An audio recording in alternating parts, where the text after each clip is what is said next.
Even though I'm born and raised in Vancouver, Canada, I'm actually a foreign trained architect. I was registered in the UK. I worked overseas, I worked in Europe, I worked in Asia.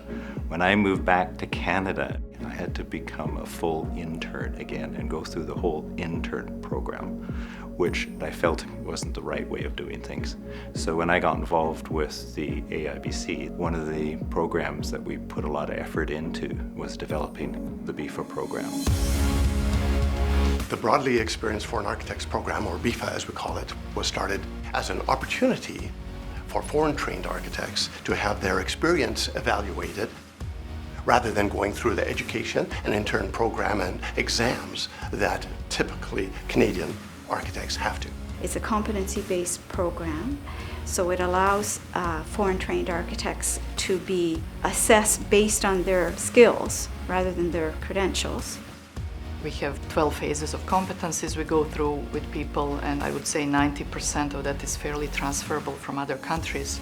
10% being more kind of uniqueness around technical things and climate, as well as legal system, insurance system, financing system. It can be quite daunting in terms of local requirements because they are just so different from region to region. So to go through the Befa process and to learn all the local requirements, it's really important because it's public safety that's at stake. Mais également des façons d'être architecte différentes. Donc, dans différents pays, un architecte peut être plus près à un ingénieur, peut être plus près à un technicien, plus près à un concepteur, designer, sans expertise technique. Et dans le contexte canadien, toutes ces exigences sont requises. Donc, c'est important, avec les 12 sujets de compétences dans EVA, de valider où sont les lacunes pour qu'ils puissent agir pour apprendre des nouvelles compétences pour pouvoir accéder à la profession d'architecte. Once you got the Befa and you are registered, there is no limit, it's up to you. You can start your own practice, and this is a big deal. You will have your own stamp, so you don't need anybody already to review what you are doing because you are the master of yourself. It's a very profound thing to be an architect. I'm very proud of being an architect. I love being an architect. And the candidates are the same. My reward is to help them reach that goal. It becomes quite emotional. You go through the final interview and you inform the candidate that he or she will be recommended for licensure. The sheer joy of the moment is extraordinary. There's a candidate that has lived to be an architect, that has not been able to practice in our country, and now being granted licensure. Terrific.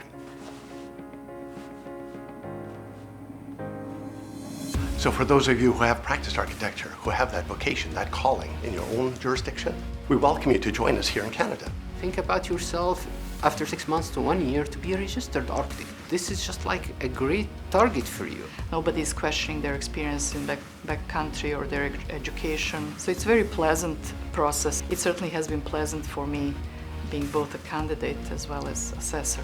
We are trained to make you at ease so that you can give the best you have to us so we can fully recommend licensure in Canada. Give it a shot.